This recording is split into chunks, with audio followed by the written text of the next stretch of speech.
أجمعين رب اشرح لي صدري ويسر لي أمري واحلل عقدة من لساني يفقهوا قولي اللهم صل وسلم على سيدنا ومولانا محمد صلاة تخرجنا من ظلمات الوهم وتكرمنا بنور الفهم وتوضح لنا ما أشكل حتى يفهم أنك أنت تعلم ولا نعلم وإنك أنت علام الغيوب.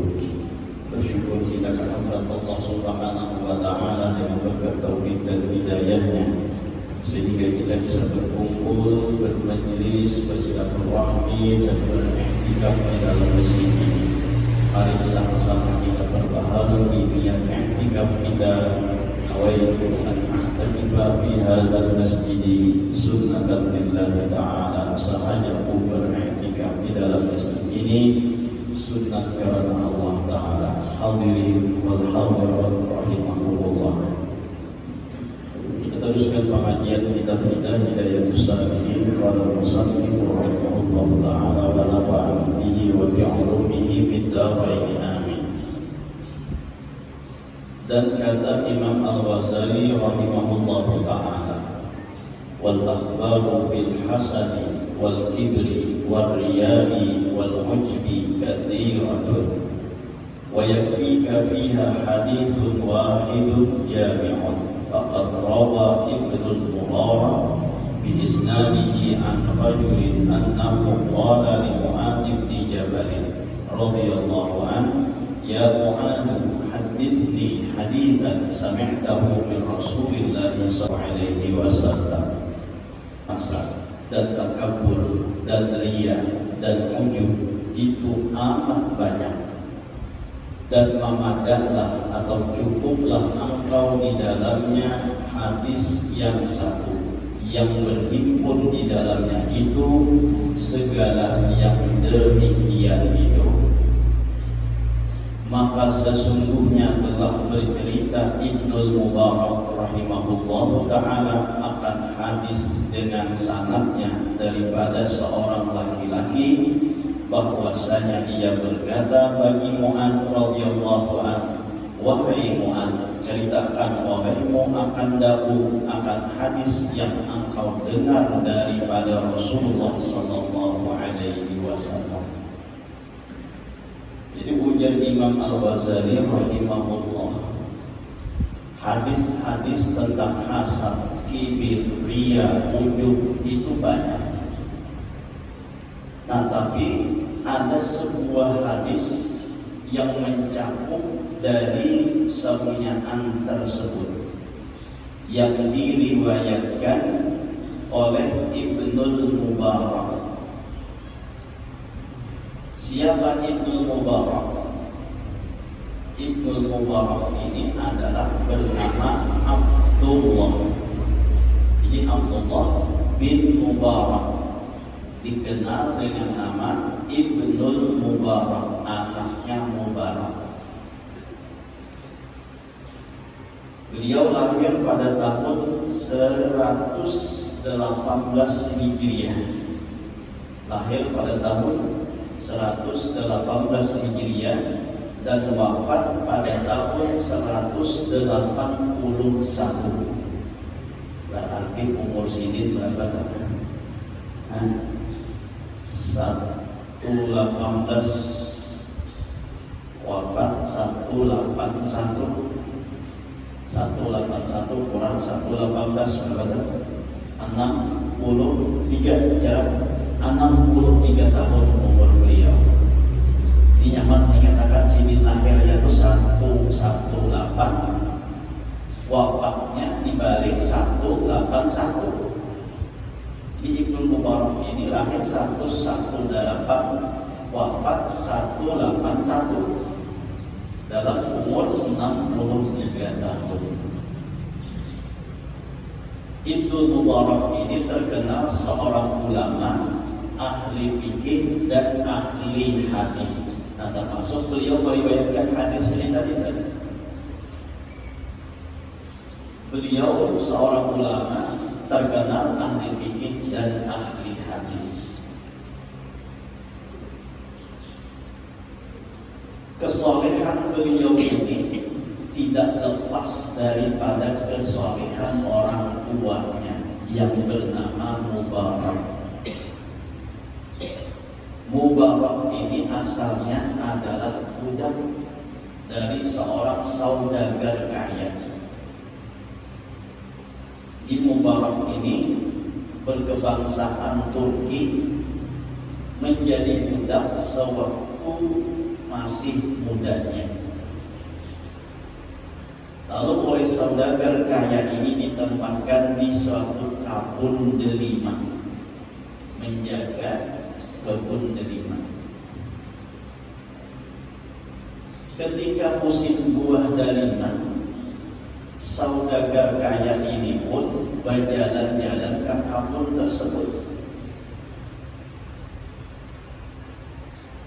Bertemulah dengan Mubarak itu.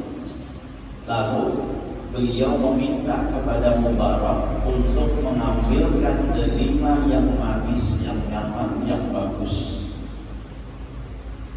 Diambil oleh Mubarak, diberikan kepada tuannya. Ketika tuannya membuka dan memakan delima tadi, ternyata masak. Suruh ambil yang lain pulang. Diambil oleh Mubarak, diberikan kepada tuannya, dimakan oleh tuannya. Ia masak juga pulang. Disuruh yang ketiga pulang untuk mengambil apa namanya delima tadi itu, sambil sangit-sangit, sambil marah-marah. Cari yang paling manis, kada dapat manis di sini. Ujar siapa? Ujar tuannya tadi. Diambil oleh Mubarak. Tiba diambil oleh Mubarak, diberikan kepada tuannya, dimakan oleh tuannya, sama ada masak juga. Bermamai tuannya itu. Berapa tahun nih kamu menggawi di sini? Berapa tahun nih kamu begana disuruh menunggui apa naratnya? Disuruh menunggui dari mana? Kita tahu mana manis, mana masak, mana nyaman. Sakit. Lalu ujar Mubarak, wahai Tuhan, sejujurnya mulai mulut dari sini di tempat akan menjaga kebun delima ini sampai wayang ini sebiji pun ulun kada pernah memakannya, karena ulun ditugaskan hanya untuk menjaga. Adakah orang kayak ini lagi kayak ini kan? Disuruh menjaga, dia menjaga aja, memakan kada, karena disuruh menjaga aja. Saking jujurnya ke akhirnya sebiji-biji pun kada semua memakan, dan kada bisa membedakan mana anak masak, mana anak kada, mana anak bagus, mana anak kada, mana anak masak, mana anak manis, kada tahu. Akhirnya tuan ini pun pulang ke rumah, memanggil lawan bini, bahwa kejujuran budak kita di luar biasa. Ini patut kita jadikan sebagai suami dari putri kita, dari anak bibinian kita. Akhirnya Mubarak ini pun dikawinkan dengan anak saudagar tersebut dengan apa namanya? Dengan kejujuran daripada Mubarak tadi. Itu waktu ini pun kada memandang itu budak ke apakah nang dilihat di situ adalah kejujurannya. Akhirnya dengan menikahnya Mubarak dengan seorang anak perempuan yang yang saudagar kaya tadi, akhirnya melahirkanlah seorang laki-laki yang bernama Abdullah yang dikenal dengan Ibnul Mubarak, menjadi seorang yang ahli fikih dan ahli hadis. Jadi kesolehan Abdullah ini adalah pas daripada kesolehan orang tuanya. Orang tuanya jujur luar biasa. Bahkan kita disuruh menunggui ke kebun, tuannya baru merasa ininya sudah pada ulung, ya kan?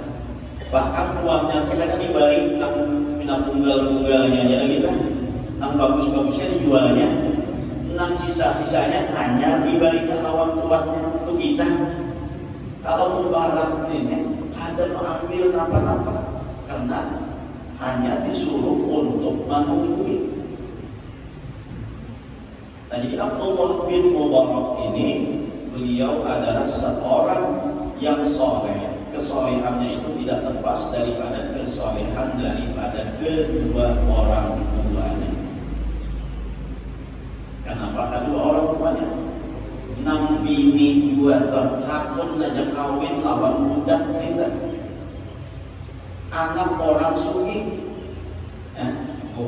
Buaya ini anak orang sugih mencari anak sugih pun, ya kan? Ada hafal mencari anak miskin kan? Tapi anak orang sugih ini dikawinkan, bukan hanya orang miskin, tapi dikawinkan lawan budak karena kesolehan dan taatnya dengan orang Tuhan. Nah akhirnya pun memiliki anak yang luar biasa. Nabi Tuhan soleh juga, ya kan?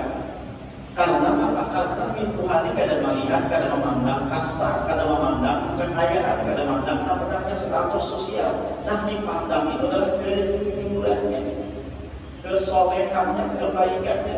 Nah akhirnya mendapatkan keturunan, yaitu berupa seorang anak yang soleh, yang terkenal sampai saat ini kita kenal beliau karena kesolehan orang tuanya, kesolehan kakek neneknya. Kenapa? Karena tadi ada melihat status sosial. Namun kita yang ini, ya ada yang datang dipandang apa gawiannya dulu. Kamu sudah bilang patut untuk gawian karena anak hiburan larang-larang pulang balik. Kayak apa orang anak bergawi masih anom itu gawian mana dapat duit dari mana? Ya kan? Lalu bilanya tapawat sedikit aja hiburan tuh. Kada mau bakalan, kada kejadian jadinya. Itu kita koyang ini ya kan? Hiburan itu barang-barang tahu ya orangnya pemain, pemabuk dan lain sebagainya. Kada penting dan itu tak penting hiburannya larang. Padahal hiburan itu kan yang bihakan juga ya betul. Nah jadi kita melihat seseorang itu pandanglah kesolehannya, kebaikannya. Punya anaknya itu bagus saja, anaknya itu soleh saja, anaknya itu Allah aja membimbing anak bimbingan seorang sudah kawinakan aja lagi. Hiburan itu seapakah? Asana wajibnya aja. Menghapun pulangnya itu pada bagilan, pada bakas sholat, pada bapak ayo itu kawinakan mereka. Kita ada seisi kamar. Nah salah besar penting pulang sawat akan cawat-cawatnya iya itu akan sepenting sebesar penting tadi kan? Ya kan? Oh, itu bagian. Jadi Abdullah bin Mubarak seorang yang ahli hadis dan ahli fikih. Dalam sebuah riwayat tentang Abdullah bin Mubarak ini, pada suatu ketika beliau melaksanakan ibadah haji. Ketika beliau di Masjidil Haram, beliau tertidur. Di dalam tidurnya itu beliau bermimpi datang turun 2 malaikat. Yang mana malaikat ini antara satu lawan yang lain ini saling berpanggilan. Itu Mubarak pandangan. Ujar malaikat tersebut, kira-kira tahun ini berapa ikut orang yang datang naik haji ke Makkah ini? Ujar malaikat yang kedua, tahun ini orang yang melaksanakan haji sebanyak 600.000 orang. Lalu ujar malaikat yang pertama, ulang kira-kira di antara 600.000 orang itu berapa orang yang diterima hajinya oleh Allah Subhanahu wa Ta'ala? Lalu dijawab ulang oleh malaikat yang dijawab oleh malaikat bangsa ikungnya. Ujar malaikat bangsa ikungnya ini, tahun ini di antara 600.000 orang yang melaksanakan ibadah haji, tidak ada satu pun yang diterima oleh Allah hajinya. Nah, kita masuk Abdullah bin Mubarak, ya kan? Kita masuk sini juga. Lalu ujar malaikat seikungnya, kenapa? Jadi kada diterima. Lalu dijawab oleh malaikat yang satunya lagi, bahwa yang 600 itu tidak diterima oleh Allah Subhanahu wa Ta'ala. Memang Allah tidak menerima. Ujar malaikat, kenapa alasannya? Pokoknya Allah tidak menerima. Tapi yang 600 ini semuanya diterima oleh hajinya dengan berkat satu orang yang bernama Ali Al-Muwaffaq yang berada di Damaskus. Dia tidak haji, tapi dia mendapatkan haji, pahala haji, dan dengan berkat dia seluruh orang yang 600 ini diterima hajinya oleh Allah Subhanahu wa Ta'ala. Tak ipik, tak bangun, tak kayun, tak bangun. Tak bangun, duduk merenung sampai 600.000 ini kada diterima oleh Allah, tapi dengan berkat satu orang yang bernama Ali Al-Muwaffaq yang ada di Damaskus, akhirnya diterima oleh Allah Subhanahu wa Ta'ala. Setelah selesai melaksanakan ibadah haji, Al-Mubarak ini pun Ibnu Mubarak ini pun ada langsung pulih, tapi datang ke negeri Damaskus mencari orang yang bernama Al-Muwaffaq atau Ali Al-Muwaffaq. Dicari ke seluruh pelosok daripada Damaskus.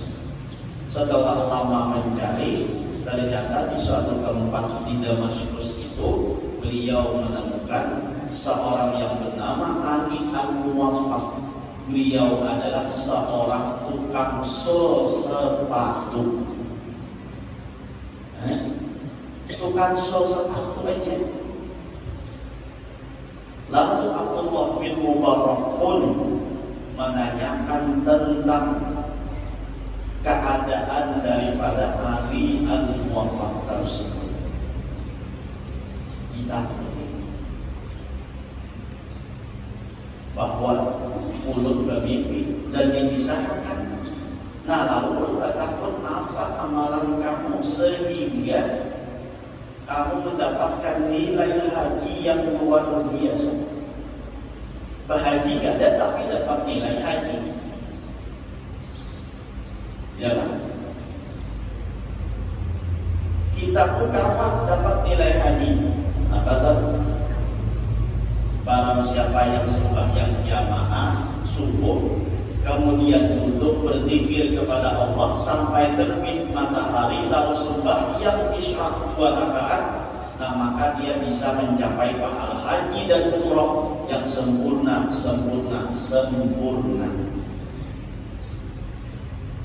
Mudah-mudahan kita awal menjawab ini jangan dapat nilai haji. Orang lain ini berubah-ubah naik haji. Ada nomor 29, ya kan? Kadang kalau sedikit harasi, coba kan? Enak. Tenggaman itu digawi, kita supaya subuh duduk terus sementara berzikir sampai matahari terbit kira-kira segala. Kadang bangun isyarat 2 rakaat, haji umrah kamu terus sebakali-kali. Ada yang pakai perahu, perahunya pakai botol, di dalam ini sisial kayak gitu. Ada lawas, ada jauh, hancur botolnya. Jadi naik haji. Ada nama jalan, ada nama sepeda, ada sepeda motor, macam-macam. Tapi bukan itu yang dikerjakan oleh Al-Muwaffaq ini. Lalu Al-Muwaffaq mengisahkan ujar Al-Muwaffaq sebelumnya. Aku sudah berniat tahun ini untuk naik haji. Selama 30 tahun aku mengumpulkan duit dari usaha sol sepatu ini, dan terkumpul sebanyak 350 dirham. Aku sudah siap untuk melaksanakan ibadah haji.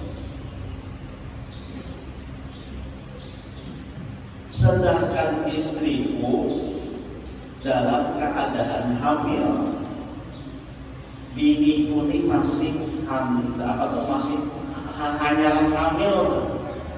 Lalu pada suatu hari ujar Ali Al-Muwaffaq ini, biniku ini mencium bau daging bepanggang di tempat tetangga sebelah.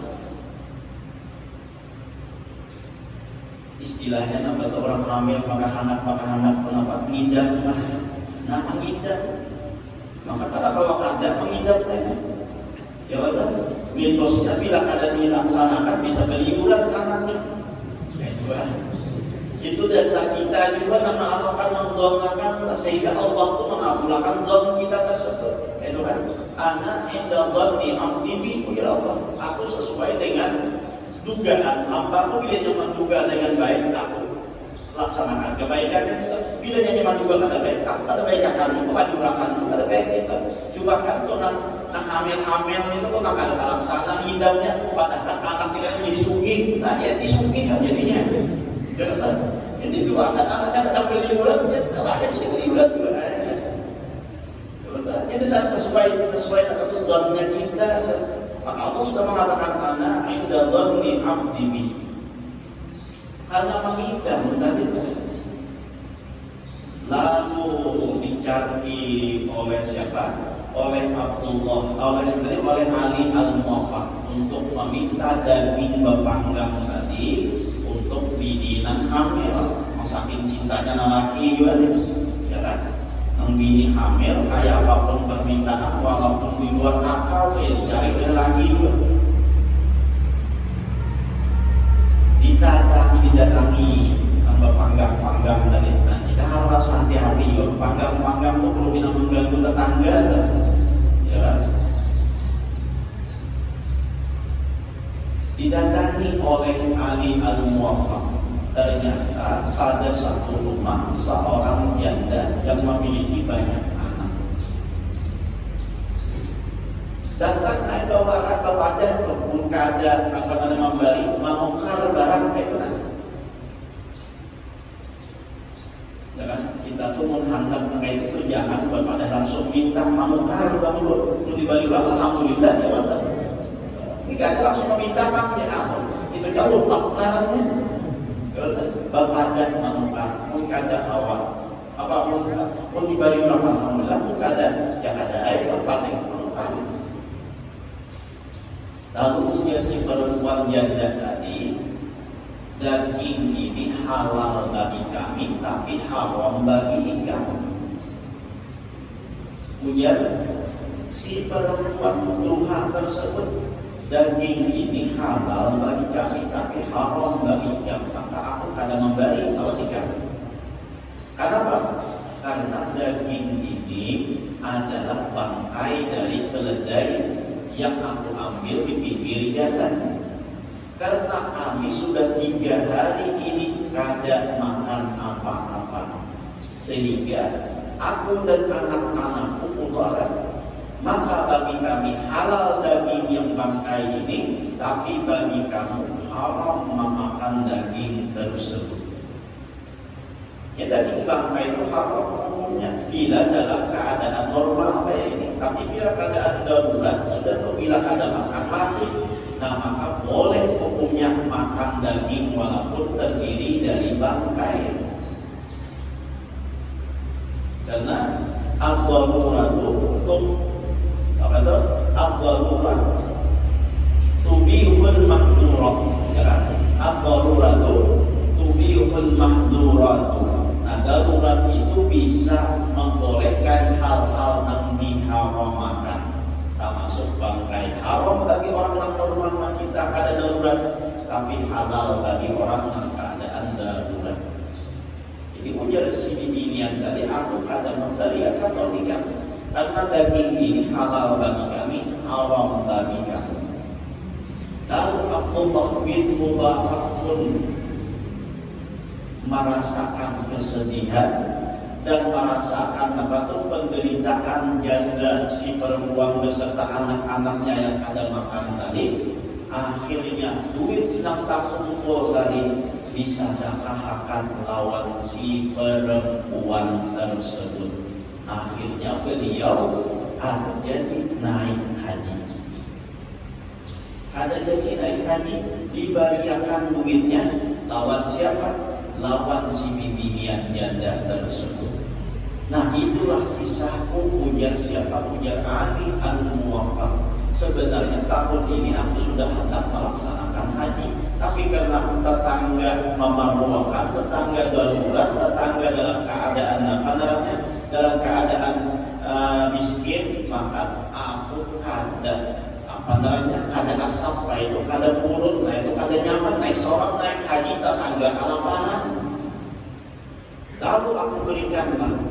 Nah, itulah ujar Abdullah bin Mubarak, aku yakin bahwa engkau diterima hajimu dan seluruh orang-orang yang berhaji tahun ini pun diterima oleh Allah dengan berkat sedekahmu terhadap orang yang menghajatkan tersebut. Atau di antara kisah daripada Abdullah bin Mubarak. Ya, haji di tahun itu sebanyak 600.000 orang yang melaksanakan haji tidak diterima oleh Allah hajinya, kecuali dengan berkat salah seorang yang tidak melaksanakan haji tapi mendapatkan nilai pahala haji, dan dengan berkat itu hajinya diterima oleh Allah Subhanahu wa ta'ala.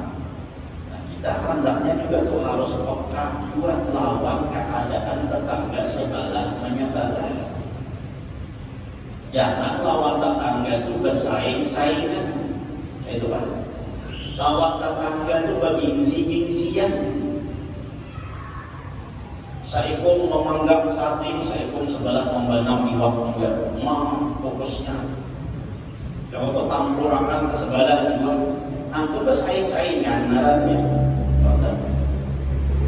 Saikum kayak itu nukar durian, makan duriannya, buahnya apa, kulitnya pel timbai ke tiga rumah ke sebelah lah. Ada nang di sebelah tu juga melihat nang ini kamu mau boleh awas dengan aku balas kamu. Nah, dia tuh balasan akhirnya. Jangan balasan disaling bari membari, ada juga disaling bergengsi-gengsian. Nah, ini nak ada nyamannya, nak ada bagusnya. Karena saling bari membari ada juga. Saya kau membari ini sebelah karena bari ini nah ada juga. Saya kau memberi ini karena pulang sebelah mengatakan piringnya ada kosong, joblok piring itu di atas. Nah, ada juga. Ini apa? Saling bergengsi-gengsian, saling sombong-sombongan. Jangan tahu kisahnya. Nukar kendaraan mau di sebelah juga Ang bini ya abdul tahun lagi mau banyak kalau sebelah banyak pakai kendaraan nukar juga kita banyak masa kita kendaraan kok maka ini munggu pulang ang bini meracau. Kalau melihat tetangga di sebelah nukar kendaraan, di sebelah nukar motor pulang nukar mobil pulang rumah ang bini abdul pulang. Kalau banyak orang banyak nukar mobil tuh hanya kita mau nukar utang bapak gitu, tarik dia banyak nukar yang sampai kalah kalau sebelah nukar pulang.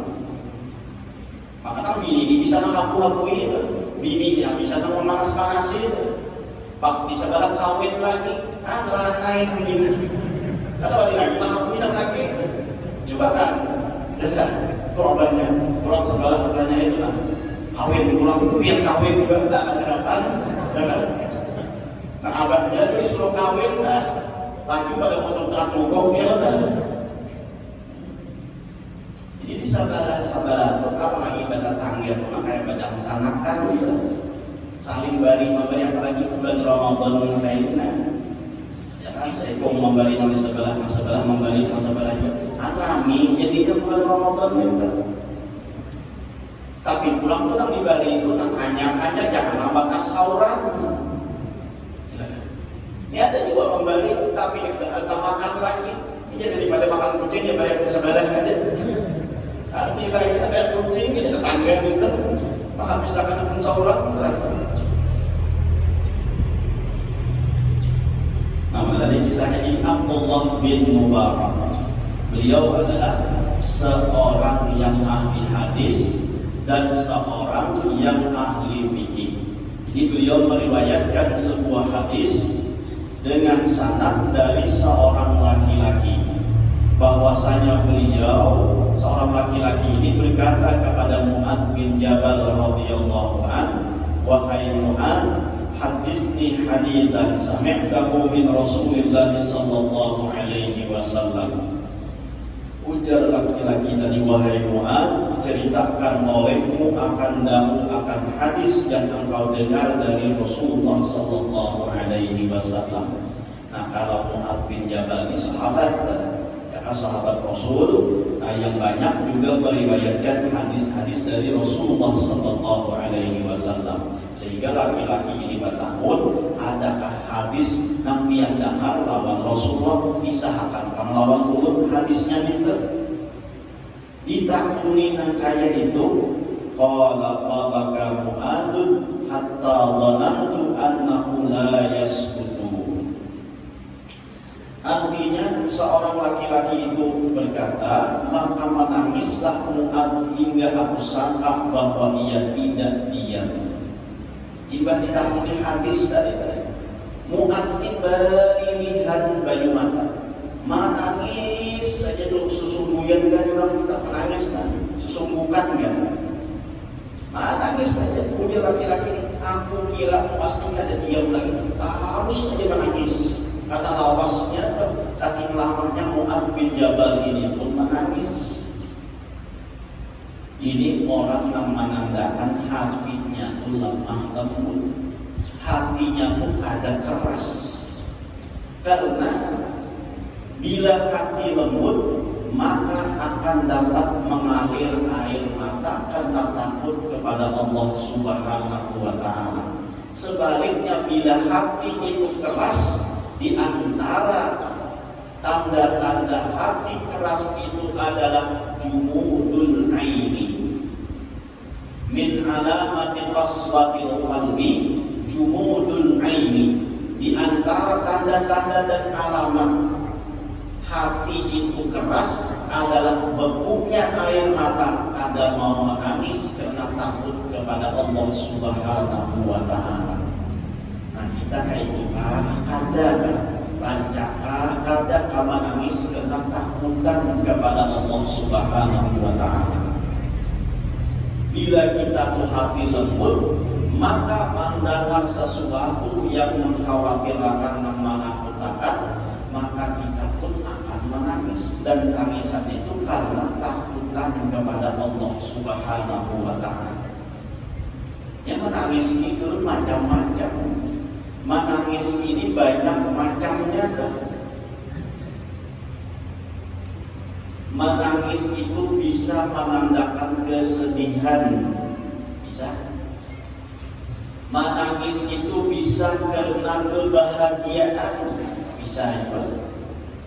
Menangis itu bisa karena terharu, bisa juga. Menangis itu bisa karena berdusta, bisa juga. Dan di antara menangis itu ada yang namanya menangis karena Allah Subhanahu wa Ta'ala. Dan ini yang sangat disukai oleh Allah. Dan ini orang akan mendapatkan naungan di sisi Allah pada hari di mana tidak ada kenaungan kecuali kenaungan yang diberikan oleh Allah Subhanahu wa Ta'ala. Rajulun bakat min khasyatillah, seorang laki-laki yang menangis karena takutan kepada Allah Subhanahu wa Ta'ala.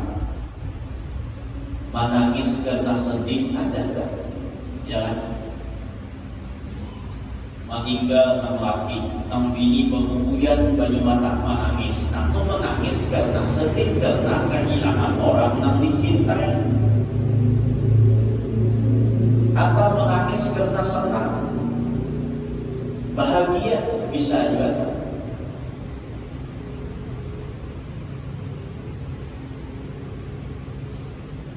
Kayak apa tuh misalnya? Misalnya tetap bisa lepas 20 tahun yang telah lewat, sekali bertahuan beragam sampai menangis. Nah, itu menangisnya karena gembira, ya kan? Itu menangis itu macam-macam kan itu. Ada karena sedih, ada karena gembira, ada juga. Ya tadi itu lawas kada bertahuan sampai 20 tahun, misalnya tetap bisa lalu bertahuan memasak yang senangnya sampai tak tangis. Menangis itu karena terharu, ada juga. Kayak Bapak misalnya, anak 3 darah sudah, lalu dimasukkan ke pondok. Nah setelah diantar ke pondok, hendak mulai bebubuyan dari mata, menangis. Menangisnya kenapa? Karena terharu. Terharu itu satu sisi bahagia, satu sisi sedih, tercampur dua. Nah, ada terharu, muncul katanya terharu juga. Karena cocok-cocokan aja lah, ya. Terharu apa itu? Jadi satu sisi sedih, satu sisi bahagia. Sedihnya kenapa? Berpisah lawan anak. Nah selama misalnya 10 tahun, 20 tahun kada bisa. Nah selama 10 tahun itu mengganggu anak, ada sebuah tak bisa lawan anak. Hanya ini nah macam tak bisa nih. Sedih. Tapi satu sisi bahagia kenapa? Alhamdulillah anak pun mondok, anak pun disekolahkan agama. Nah kada memberati lagi karena mudahan lawan aku di akhirat karena lalu lalu bahagia itu. Nah bercampur aduk antara sedih lawan bahagia tadi, lalu namanya terharu. Nah itu menangis karena terharu dari tadi. Nah menangis itu karena berbohong, berdusta, ada juga. Apa menangis karena berbohong, berdusta? Ya contohnya kayak saudara-saudara Nabi Yusuf alaihissalam. Bulik Maryam menangisan bulik berhadapan lawan Nabi Yakub. Ya kan Nabi Yakub kan? Nabi Yusuf, Nabi Yakub lawan sini dia lah. Jawatan. Ya Nabi Yakub itu aja kan. Jawatan. Menangisan. Kenapa jadi menangis? Yusuf bahaya, dimakan serigala bahaya, menangis. Itu menangisnya karena berbohong tadi. Nah itu menangis. Ujian kita wahin apa tuh? Tangisan. Apa tangisan dalam apa? Nambah bohong itu. Tangisan buaya kan? Nah ikam buaya sama itu kan? Tangisan buaya. Nah jadi menangis karena berbohong. Tapi yang paling utama dan paling dikasihi oleh Allah Subhanahu wa Ta'ala itu adalah menangis karena takutan kepada Allah. Seseorang takutan karena adabnya Allah, takutan dengan murkanya Allah, takutan dengan perintah-perintah yang Allah berikan kepadanya, yang Allah suruh kepadanya, tidak dia laksanakan dengan sebaik-baiknya. Takutan dan takutan kepada Allah, itulah tangisan yang paling baik. Nah jadi kita hendaknya menangislah karena Allah Subhanahu wa Ta'ala. Itu jaga dulu karena kita sambung apa hadisnya dan itu kaitan akan kita sambung bahasa. Nah, insyaallah pada malam Senin ini kita akan mengadakan acara Nuzulul Quran. Jadi insyaallah kita malam setelah tarawih kita mengadakan acara Nuzulul Quran. Itu yang diminta oleh panitia insyaallah karena malam Senin ya. Karena malam